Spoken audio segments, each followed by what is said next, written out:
Hello out there and welcome to Public Conscience. This is the anti-corruption program produced by the Progressive Impact Organization for Community Development, PRIMOG.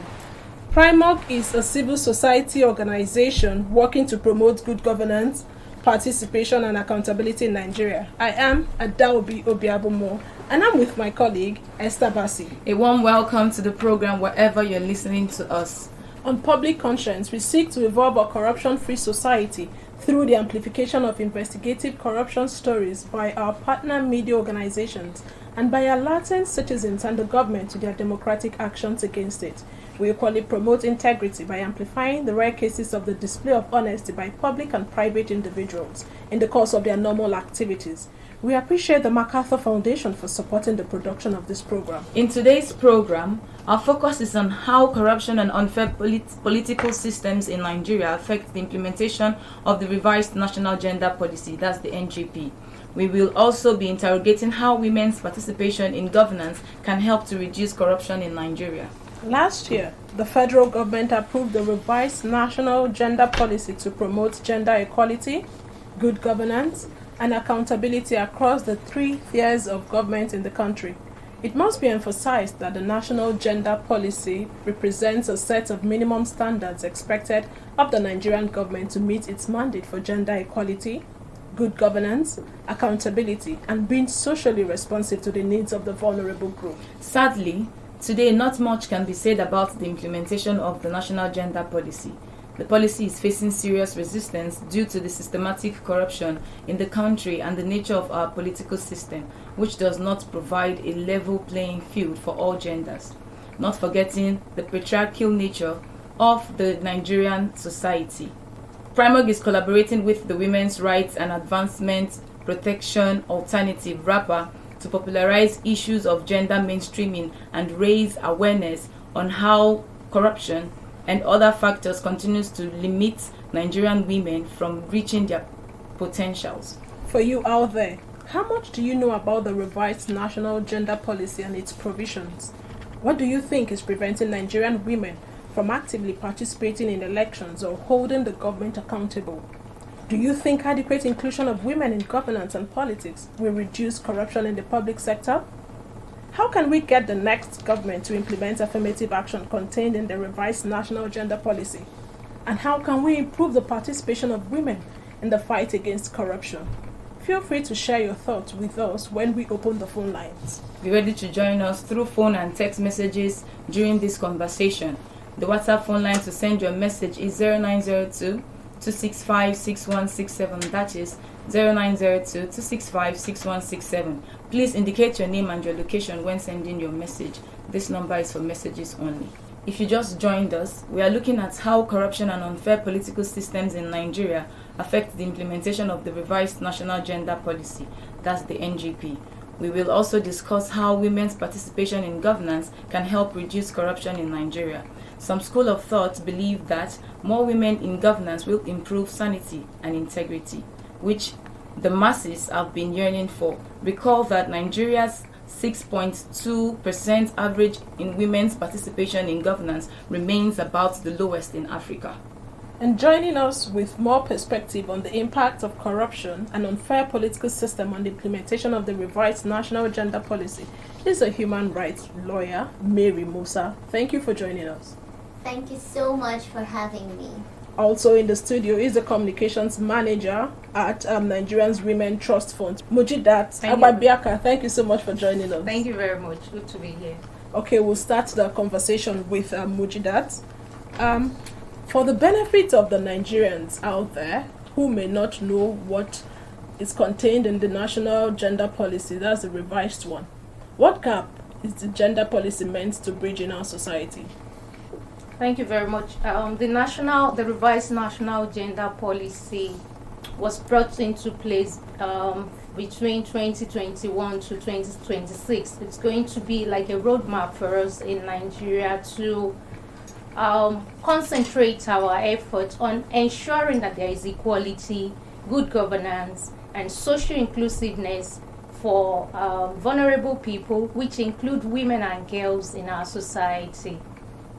and ensure that there is good governance and eliminate corruption.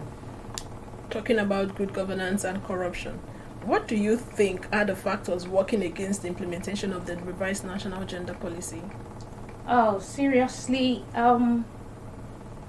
there are so many barriers that's been affecting the effective implementation of this revised national gender policy, and this is not far from the issue of patriarchy, the gender inequality, unbalanced pay back to both genders, whether women and men. When you check throughout the industries, the sectors you have, what you have, percentage of women, what they take home as their take home pay does not measure up to what the male folks take home as pay. So that's one of the barriers: imbalance in take home pay, patriarchy, imbalance in also in educational exposure of the genders. When you talk about the girl child are mostly likely affected by not going to school.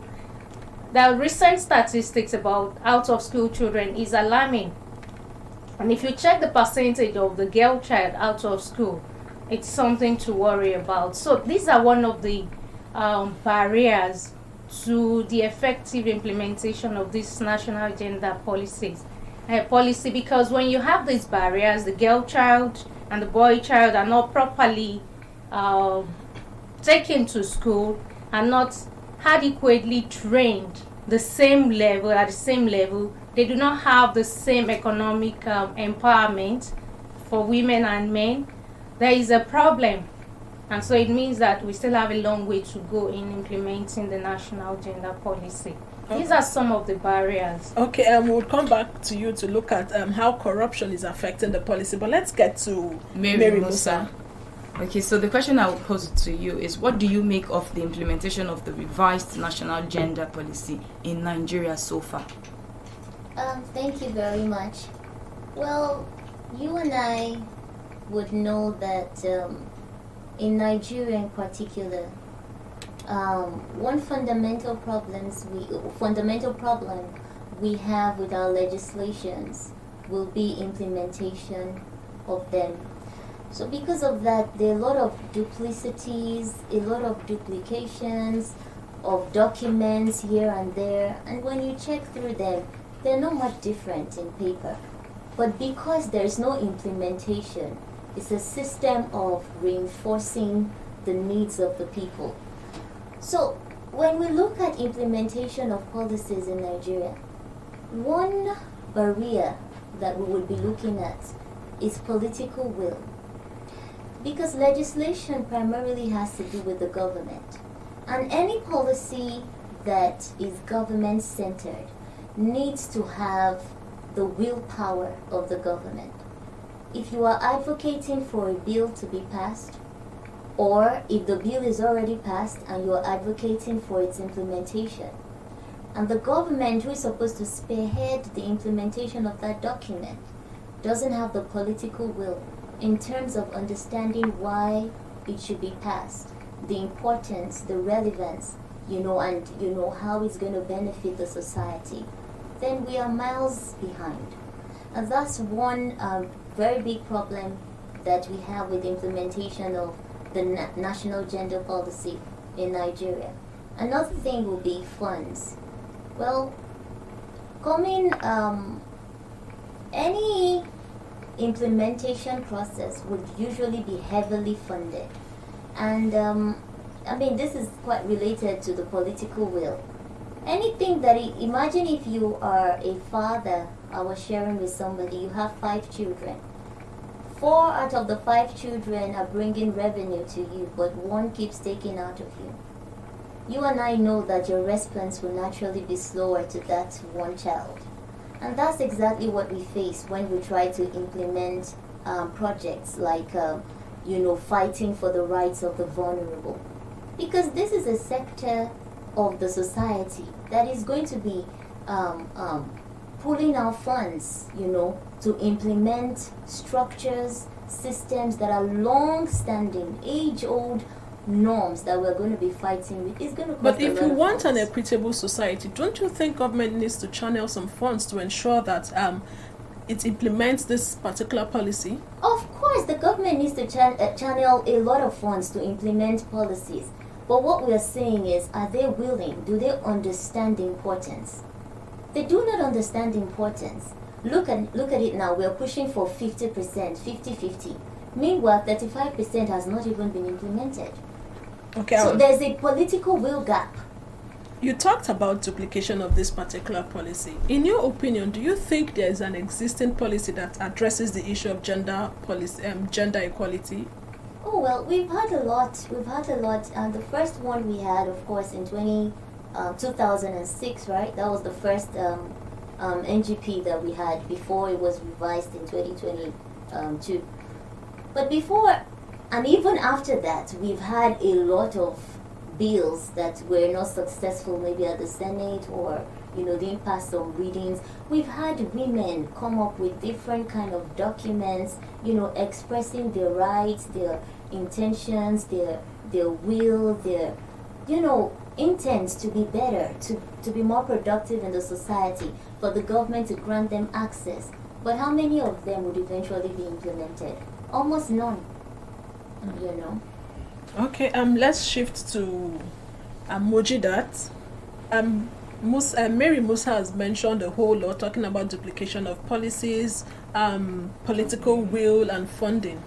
Now, do you think gender equality is encouraging corruption in the public sector? Thank you so much. Or gender inequality, does it encourage corruption in the public sector? Which is it now? Gender equality Gender or inequality. Okay. Yes, so gender inequality. Naturally, when you are supposed to have a 50-50 design or composition of both male and female, and then ordinarily you have maybe 20 to 80% or even 10 to 90%, that's naturally is corruption. That breeds corruption. Because where the other disadvantaged percentage of people who are not at that decision table, which are mostly women, their take, which are relevant, are not being considered, and they are not on the table, or that policy implementation period, are not part of the implementation planning, processes, decision making, and all that. That breeds corruption from the onset. The ideas they have, you've already even sidelined that. The ideas that will help you to improve or better whatever you have on ground, as policies, as decisions, as programs. When you don't have the ideas of those people, it breeds corruption. When you don't bring the other parts of the party to the table, that breeds corruption, because what you see as right may not be what I see as right, and then but you have an equal or balanced composition, then all ideas will be brought together, and then we can sieve out which is best for any country or sector. So not having a balanced society in itself breeds corruption. Some have also said that women participation encourages citizens' confidence in democracy. Do you agree with that? Well, women make a very large chunk of the population, especially in Nigeria. When Barrister was talking about 50%, it's only natural for anybody to request that we have this 50-50 equal balance, because the population of Nigeria, it's almost like 50-50 percentage of both male and female. So when you bring such people on board, the women on board, it means that the populace or the citizens, their yearnings are being considered. It means that you are considering the large percentage of people who represent what you call a country. And then that will bring about confidence in citizens. When you bring women into participation in governance, in leadership, of course, it affects every household. It affects every to the communities, to the homes. It affects everyone, and then their yearnings will be taken care of. So that brings about their confidence that okay, there's somebody there that can also speak for us, because the women actually understands the pain of the larger society. The women takes care of the home, they take care of the children. They are in between the man and the children, and then they connect. There's a nexus between the role of women in the society and what the society actually produces as a nation, not in goods or services, but the quality of what you have out there as resources of a nation. Okay, so let's move to Mary Musa. How can citizens explore legal means to in compelling the government to implement the gender policy? Thank you. Legal means, well, I would say that the most effective tool right now would be advocacy. While we understand that advocacy is speaking to those who are quote unquote in power, because we understand that they are in the right position to implement, to influence, and to execute these laws and these documents. Sensitization, on the other hand, would be speaking to the general populace. So we need to increase advocacy, and this is not undermining all that has been done already, because a lot of work has been going on, like I mentioned earlier, in advocacy. But then, as long as we have not gotten the desired result, we cannot pull back. We'll continue to advocate. That's one legal option that we can explore. Another thing is, well, the Constitution provides that we can have peaceful assemblies. We can protest, as long as they are peaceful protestations. We saw when when this incident of the Chibok girls happened, how many women gathered at the Unity that Fountain. Exactly, that Unity Fountain. And we saw one woman is sufficient to stop an entire city from moving. How much more when more women come out together? Supporting one another in protest, peaceful protestations. We can catch the attention of the government by doing that. Also, we can put in punitive measures. Where there are penalties, well, unfortunately, we live in a society that is restrained by punitive measures. We hope that we'll get to a point where we will do things not just because we know that if we don't, we're going to be punished, but because we know that that is what is right. But until we get there, we can imbibe punitive measures. If you don't implement this in your office, if I walk into your office, if there is a monitoring board, for instance, and they go for audits in specific offices, and they see that there's no gender balance, there's no gender equality, and that company or government parastatal or whatever is fined, is penalized for that, other people will learn from it. And these are legal options that we can, there are things that the law backs up. It's not like we're saying that we're going to, so all sectors should be encouraged to... Okay, thank you for that. Oh yeah. It's time for us to listen to the voices of Nigerians on the street. Okay, Primark team went out to the streets to ask on women's participation in politics if it will reduce corruption. Take a listen. Voices against corruption. Let the people speak. Hello and welcome to Primark's public feedback series on corruption called Voices Against Corruption. And we ask, do you think more women participation in politics would reduce corruption in Nigeria? Bringing women into politics is the best I think the nation needs at this point in time, because women have less tendency to be corrupt. To some extent, most of our men have failed us. So we need women. Let us test them so that they can, let us see the much they can give.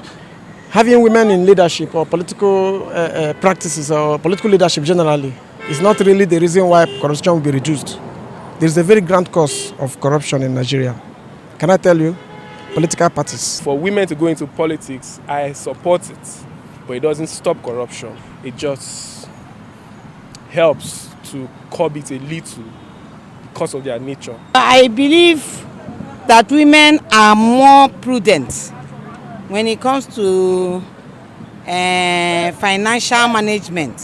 Women have conscience. So if we have more women in politics, let's just say in governance, it will reduce corruption, I believe so. Even if you bring all the women in the world to be the president, the vice president, and they occupy all the positions at all levels in Nigeria, if they are a corrupt set of people, definitely we are not changing anything. So the best thing is we have to look for those with the good mindset, whether they are men or women. Democracy itself is a government that revolves around the people. It's not gender sensitive. So having more women or men doesn't really matter. I don't think corruption has to do with gender. So if you have more women without a character or personality, I don't think it will reduce it. So what we should be looking out for has to do with people with a character, people with a personality, people with the willingness, to work for the people. Having more women will actually reduce corruption.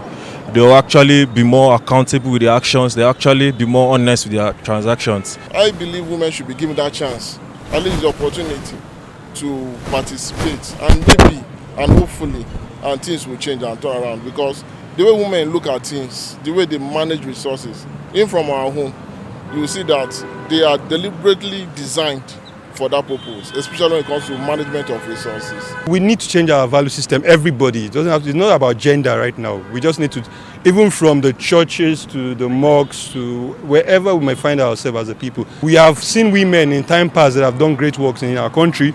Professor Dora Akuili. We've seen women too that have done monumental corruption practice in Nigeria. Primark's public feedback on corruption in Nigeria is produced with support from MacArthur Foundation.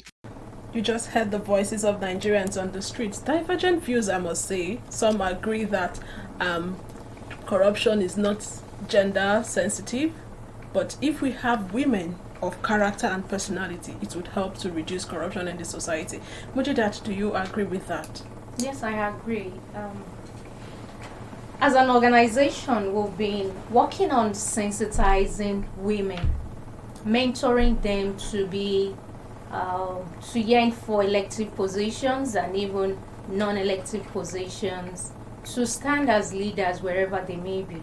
But of course, when we even tell people to support these women, we naturally do not tell them to just put these women as leaders blindly. Ensure that these are women of character, women of substance that has what it takes.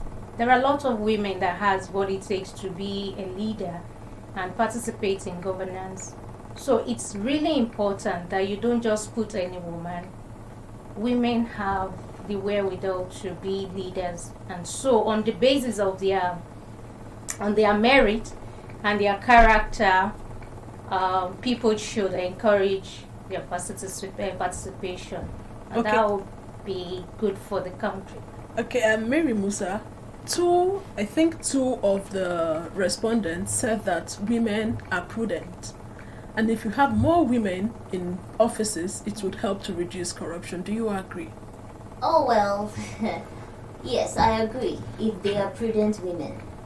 Because when it comes to a woman, starting from the family level, a woman is the link between a child and a husband.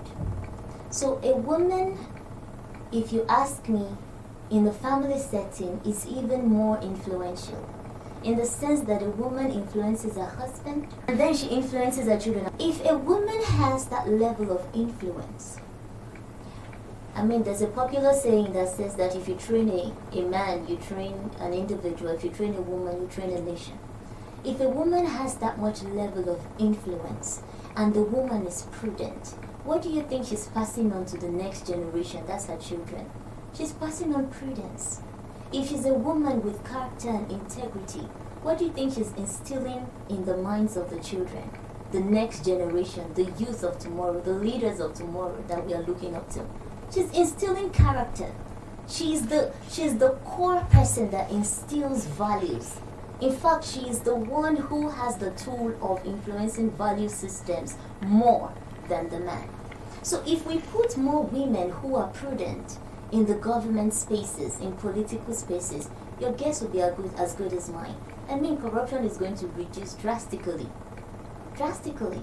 Because they're coming with values, they're coming with, integrity, they're coming with character. We're not saying just like she said, we're not saying just take any woman just because she's a woman. We're saying take women who know what it means to be in political offices. If we select those women, knowing that they're influencers already in their spaces, doing fantastic, incredible jobs with excellent value systems, come on. Nigeria is headed for a better place. Nigeria indeed is headed for a better place, and one of the factors inhibiting Nigeria from heading to that better place is corruption. It's time for you to contribute to the conversation. How much do you know about the revised national gender policy and its provisions? What do you think is preventing Nigerian women from actively participating in elections or holding the government accountable? Do you think adequate inclusion of women in governance and politics will reduce corruption in the public sector? How can we get the next government to implement affirmative action contained in the revised national gender policy? Hello, your name and where you're calling us from, please. Yes, ma'am. My name is Apostle from Abuja.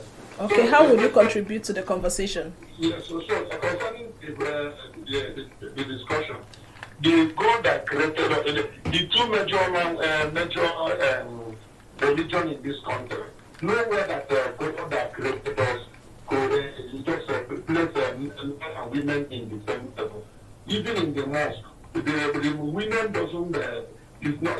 There's a position. They don't have any position there. Even in the church, like Liquor and Anglican, no one doesn't become a reverend father.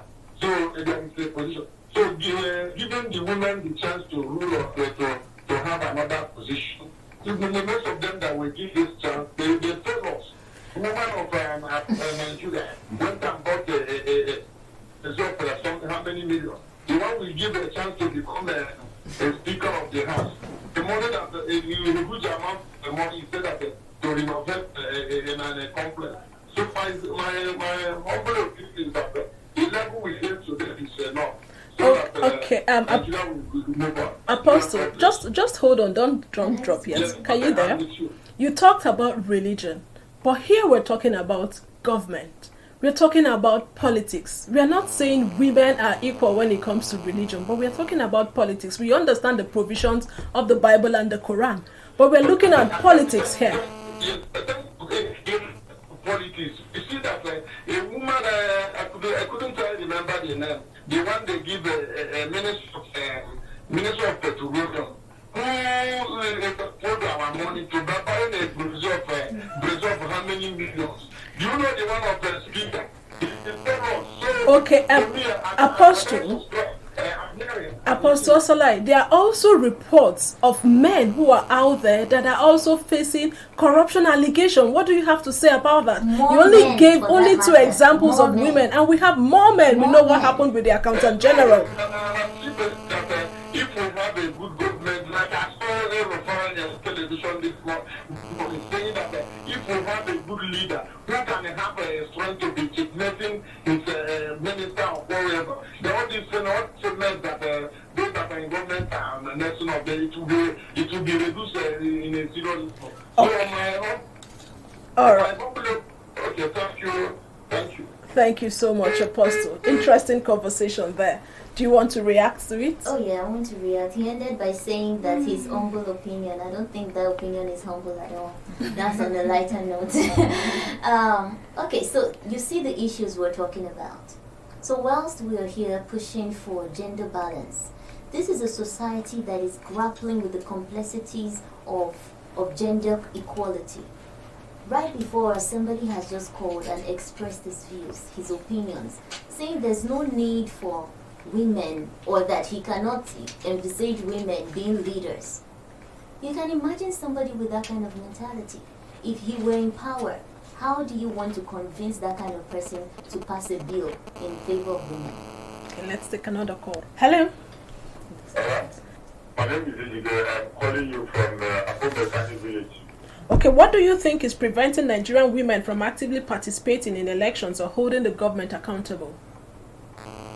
One thing I will say that is we don't want to attend to the one. That is thinking Africa. The African mentality in them is there. Hello? Yes, we can hear you. Go ahead.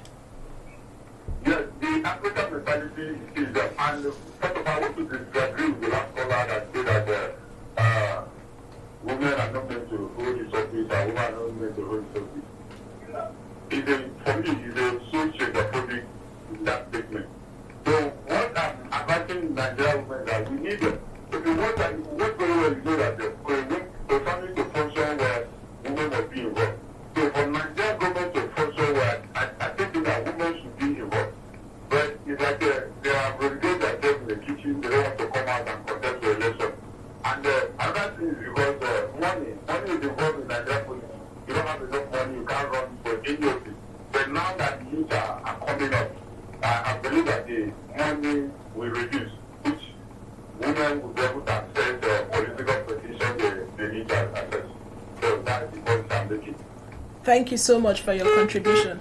There's this saying back then that women's education ends in the kitchen, which he also reiterated. I would like you to respond to that, but let's take another call.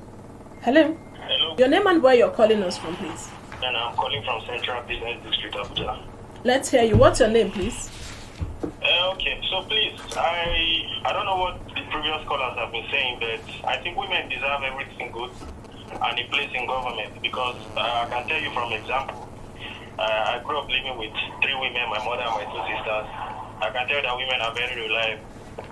And so I can envisage them in government doing better than the men because over the years, we've had men in government and we've not really had much improvement. So I believe if women are given the chance, the 50-50 chance we're asking for, then definitely Nigeria will be in a place where we want it to be.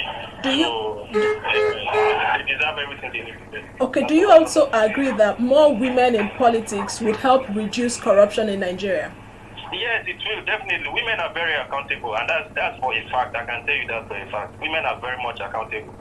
Thank you. Thank you so much. Mary Musa is smiling. Okay, let's take another call. Hello. Your name and where you're calling us from, please. Let's hear you. Yes.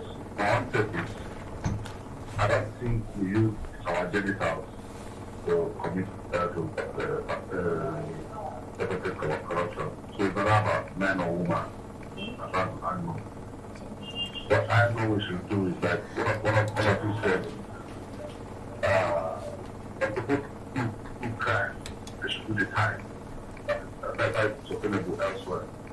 And then certain things like we talk about corruption, certain things is if you allow it to happen before you get punished for me, the people who have upper hand, like all those who are taking our money that we are not trying to recover that, we are spending even more money to try to recover those money.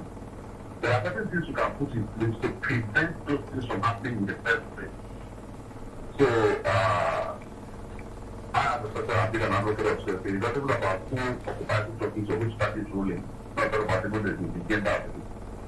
But we do the right things that we should do and things that we not do to benefit people is what the way to go for me. Okay. That's my check. Thank you so much. Where we do. If you can do the crime, you can do the time.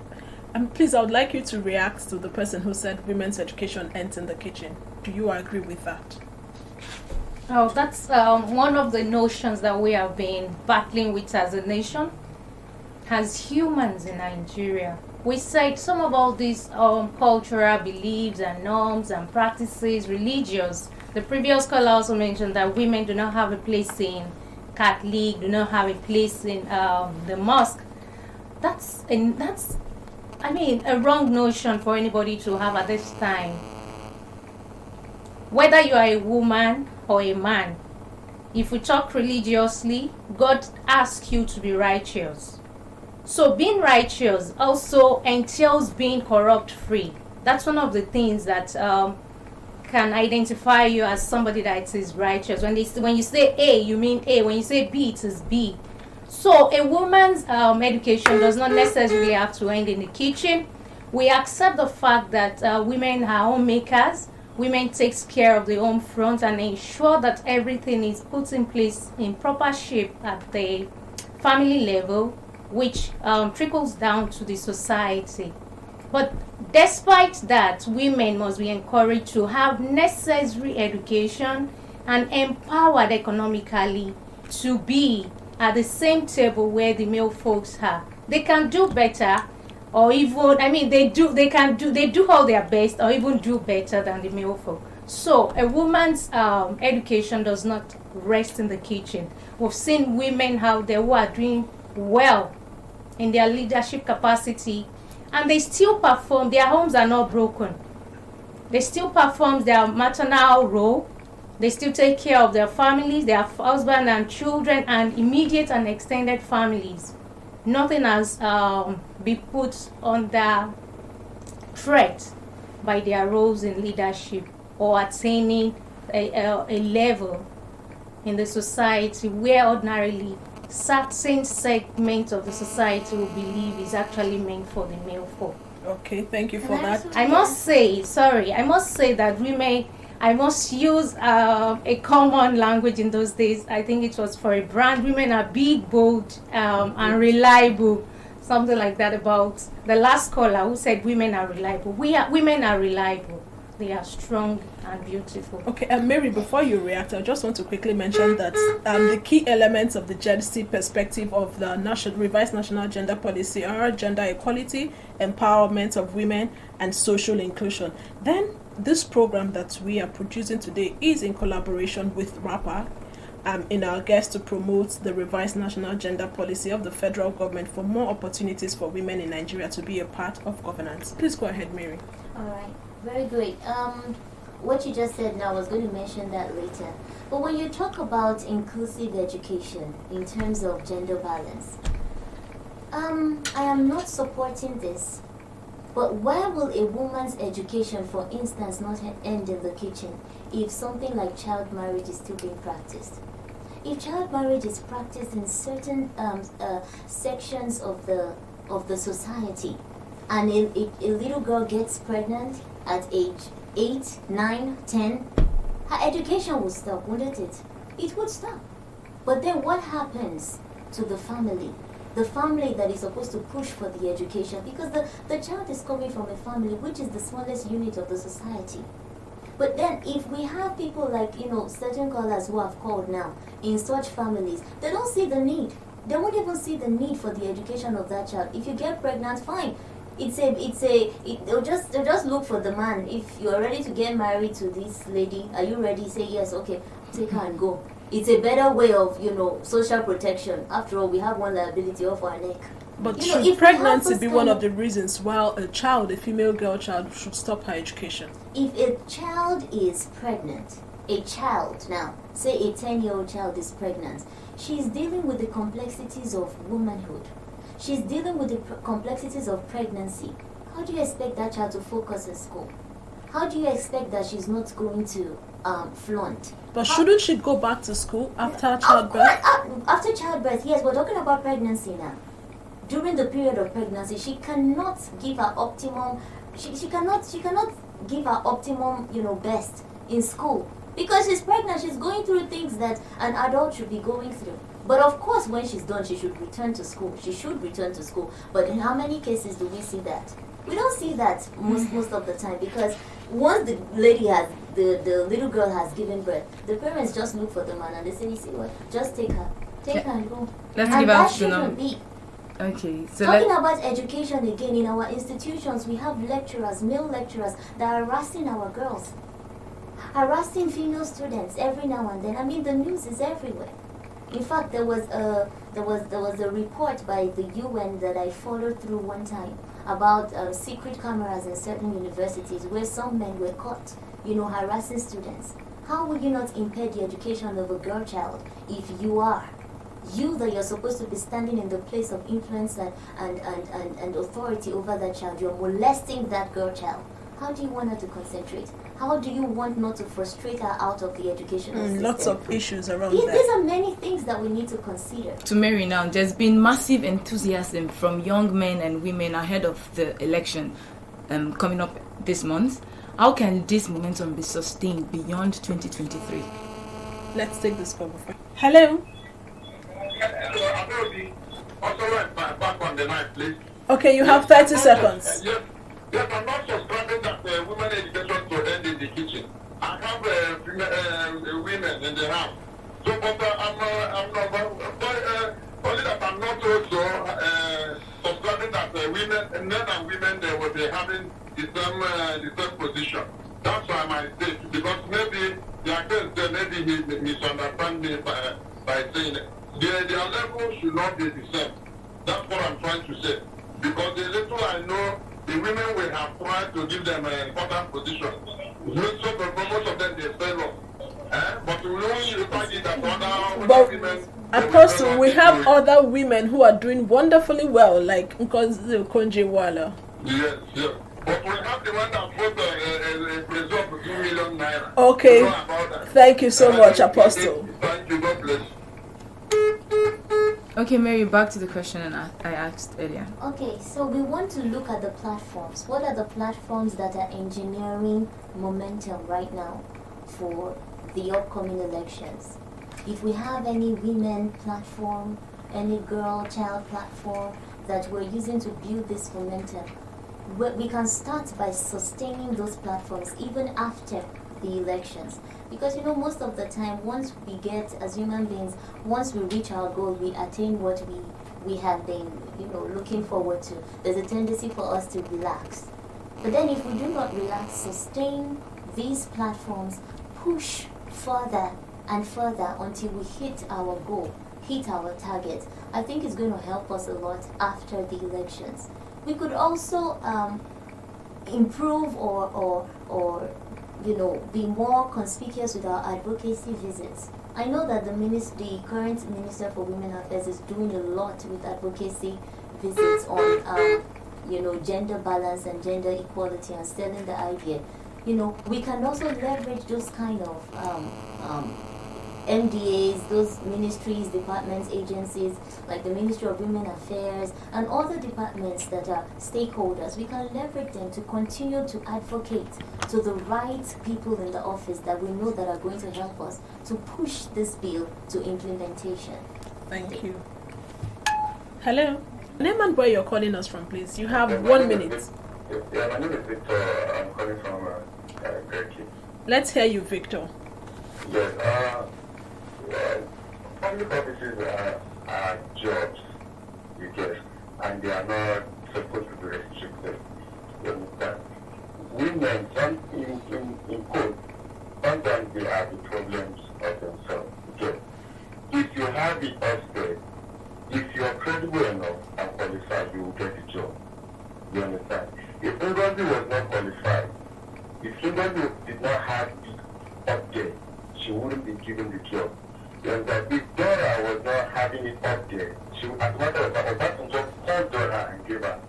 But what I'm trying to say is that there is no limitation. If you have it, if you're qualified, if you're credible, even as a woman, people see it, they will give you the job. But for those that would say women are not supposed to hold this post and all that, I don't subscribe to that.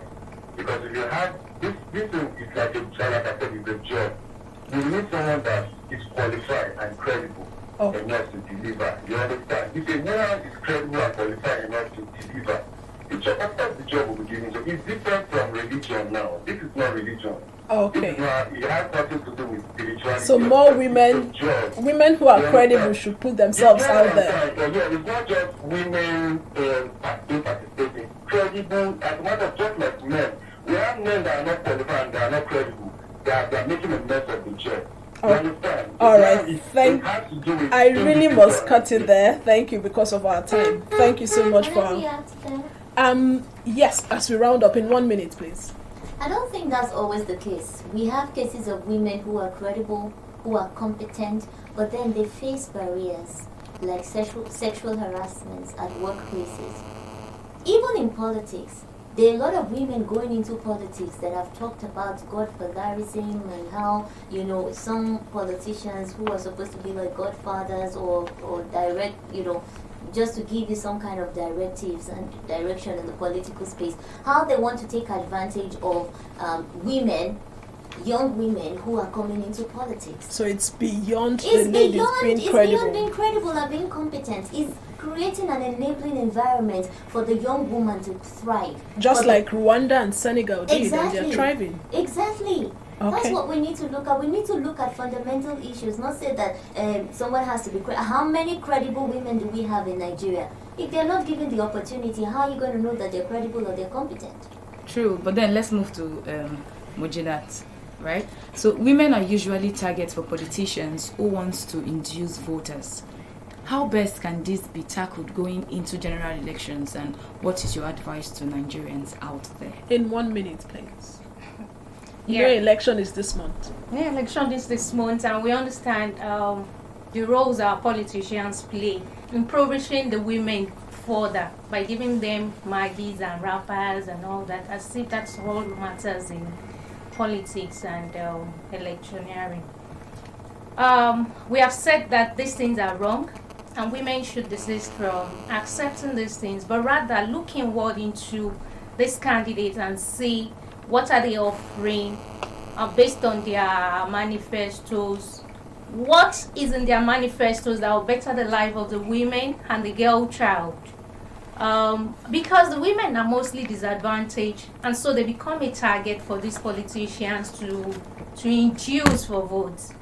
The women are not given economic powers to be out there to run businesses and be at par with men to certain levels. So these are not the good practices that will ensure accountability or electoral. So in Nigerian process. citizens should reduce Nigerians vote should. buying. They shouldn't. Do not subscribe to even that. sell or buy votes. Do not sell. Do not do vote trading. It's against the Electoral Act. You could be punished in Okay. court. For you out there, you have heard it. Do not engage in any form of vote trading come the election. Esther, we really must go. Please visit our news website, primognews.org. That is primognews.org for all the details of our reports and interviews. Visit our website, www.primog.org, to get all the information about Primog. And you can watch our videos on Primog TV, our YouTube channel. Please subscribe to get reminders when we have a new post. We sincerely appreciate our guest, human rights lawyer Mary Musa. Thank you for being here. Thank you. And also the communications manager at Nigerian Women Trust Fund, Mojidat Agbabiaka. Thank you for being here. Thank you. Public Conscience has the support of the John D. and Catherine T. MacArthur Foundation, committed to building a more just, verdant, and peaceful world. Get more information about the foundation on its website, macfound.org. Join us again here next week for another episode of Public Conscience. And remember to follow us on Facebook, Twitter, and Instagram at Official Primog. I am Esther Bassi. We sincerely appreciate all those who called in and those who watched us via Facebook. Remember that birth registration and birth certificates are both free if your child is under 18. Help stop the corruption in birth registration and do not pay for birth certificates. Also remember that you can give us information or hint about corrupt acts through our phone at 0902-265-6167 or info@primorg.org. I am Adaobi Obiabumo. Stay safe.